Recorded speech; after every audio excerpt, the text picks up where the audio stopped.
अस्सलाम वालेकुम। आप देख रहे हैं मुबशर लुकमान यूट्यूब चैनल और आपको बताऊं कि आप भी इस पे लेटेस्ट न्यूज़ और व्यूज़ और दीगर प्रोग्राम्स देख सकते हैं अगर आप इसको सब्सक्राइब कर लें या सामने जो बेल आइकॉन है उसको ज़रा प्रेस कर लें, तो आप तक लेटेस्ट खबरें भी आती रहेंगी, न्यूज़ भी आती रहेंगी, व्यूज़ भी आती रहेंगी। अब मैं आपको बताऊं कि लोग समझते हैं कि जंग का ख़तरा ख़त्म हो गया या बहुत कम हो गया। अनफॉर्चुनेटली एंड सैडली इससे ज़्यादा गलत बात नहीं है। जंग का ख़तरा बहुत ज़्यादा हमारे ऊपर मंडला रहा है। उसकी वजह है कि भारत अब एक ज़ख्मी जानवर की तरह फड़क रहा है और फड़ा रहा है, और मोदी जो है उसको समझ नहीं आ रही है। ख़ास तौर पे अगर मोदी इलेक्शन जीत जाता है तो फिर तो आप समझें कि ये लंबा चलेगा ख़तरा, और अगर वो इलेक्शन हार जाता है तो फिर शायद ये 1.5-2 महीना जब तक वो है पावर में अभी तब तक चलेगा। लेकिन एज वी स्पीक इस वक्त हॉट हुआ हुआ है। LOC कई जगह से बहुत हॉट है, कई बॉर्डर्स के ऊपर से, और बड़ी कोशिश कर चुका है, यहाँ तक कर चुका है भारत के दहशत गर्दों के साथ मिलके, TTP के साथ मिलके, अलकायदा के साथ मिलके वो मिन्नतें समाजतों पर उतराया कि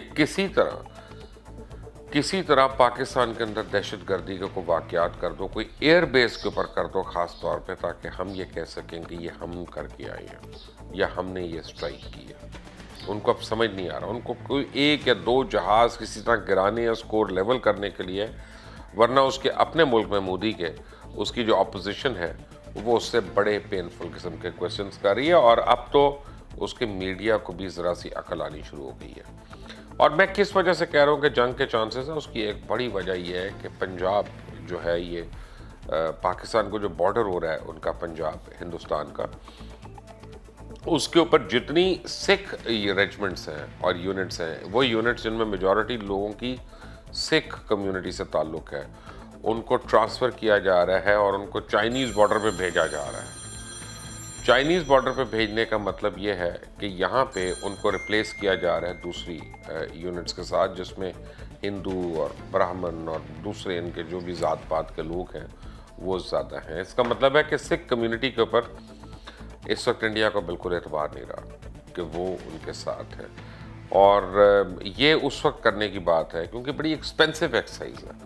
ये आसान काम नहीं है कि एक यूनिट को उठाया इधर फेंक दिया और दूसरी यूनिट को उठाया उधर भेज दिया। ये बड़ी एक एक्सपेंसिव एक्सरसाइज है। जब इतनी ज़्यादा यूनिट्स को एकदम से मूव करना है तो इतने ज़्यादा एक्सपेंसिव एक्सरसाइज करने का फ़ायदा नहीं है अगर मोदी ने आगे कुछ नहीं करना। अब मीनवाइल उन्होंने क्या किया कि अपनी नेवल फोर्सेस को यूज़ किया कि किसी तरह नेवल ब्लॉकेट करें या कुछ करें। उसकी गालिबन असेसमेंट के लिए उन्होंने एक अपनी न्यूक्लियर सबमरीन कराची के करीब इंटरनेशनल समुद्रों पे भेजी, और जब उन्होंने वहाँ पे भेजी तो वो पाकिस्तानी नेवल फोर्सेस ने या पाकिस्तान नेवी के जो अफसरान और जवान हैं उन्होंने उसको डिटेक्ट कर लिया और फिर उसको बताया कि तुम यहाँ पे हो और वापस चले जाओ वरना तुम्हें शूट डाउन कर देंगे। वापस तो चला गया, लेकिन वापस जाने के बाद उन्होंने कहा कि जी झूठा क्लेम है इनका।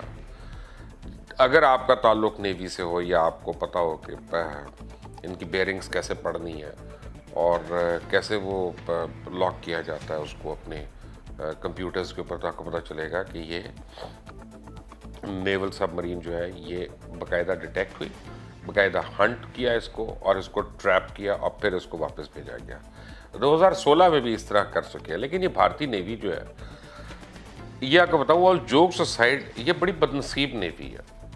ये खुद ही हादसों का शिकार होती रहती है।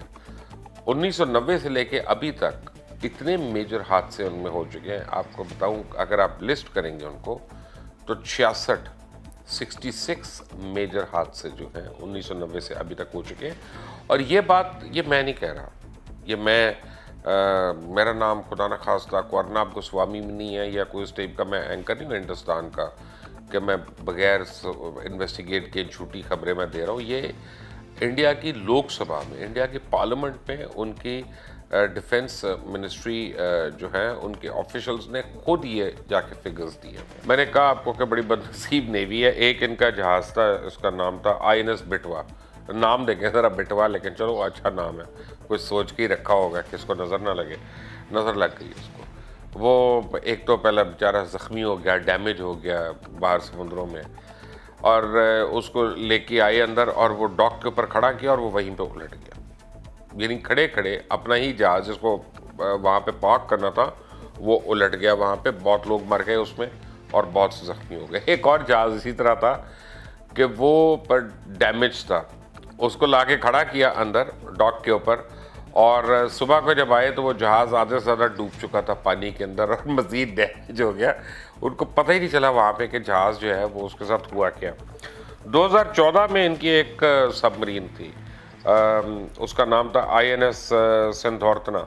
ये समुंदर में टेस्ट करने के दौरान कुछ टेस्ट कर रही थी और वहाँ पे खुद ही ये हिट हो गई और उसके बाद इसको आग लग गई। जब इसको सबमरीन को आग लग गई है तो उससे कई एहलकार उनके हलाक हो गए और ये इतना हाई प्रोफाइल एक्सीडेंट था कि इसके बाद उनके एडमिरल को इस्तीफ़ा देना पड़ा। उसका नाम था DK जोशी और तकरीबन 7 नेवल सीनियर ऑफिसर्स को जो है ज़िम्मेदार करार दिया गया इस हादसे का कि ये इसमें सिर्फ जूनियर्स की गलती नहीं थी, 7 सीनियर लोग इसमें शामिल थे नेग्लिजेंस के अंदर।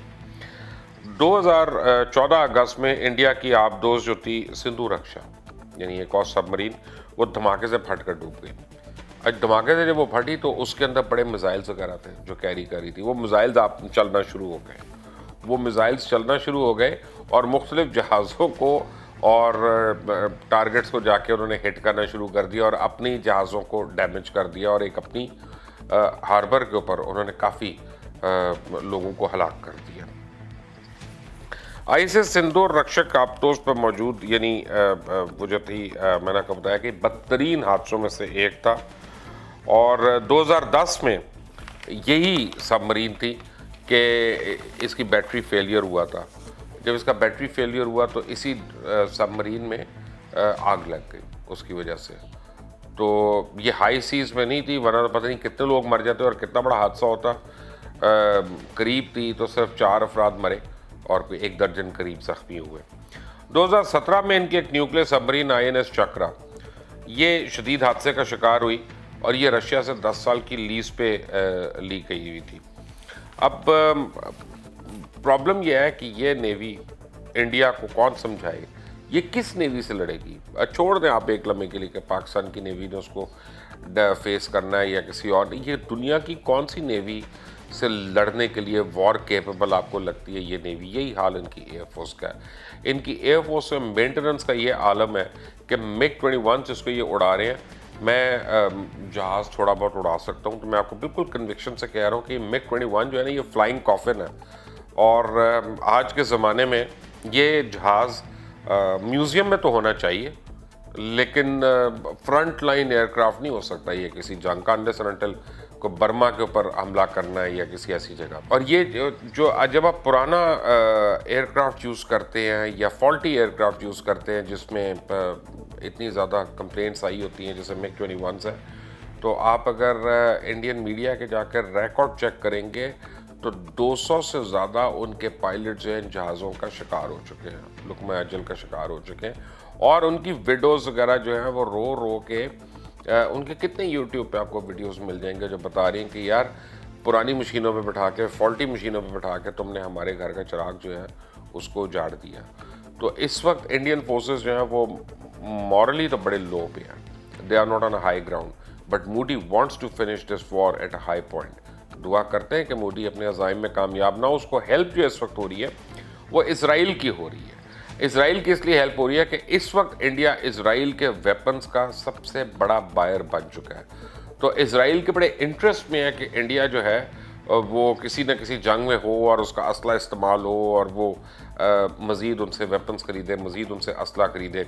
और ये जो एयर स्ट्राइक प्लान हुई थी इसमें भी एक से ज़्यादा मुल्क थे, ये तो अब सबको पता चल चुका है। लेकिन अल्लाह ताला पाकिस्तान को और पाकिस्तानियों को अपनी हिफ्ज़ व अमान में रखे। जहाँ पे भी आप हैं खुश रहें। अल्लाह हाफ़िज़।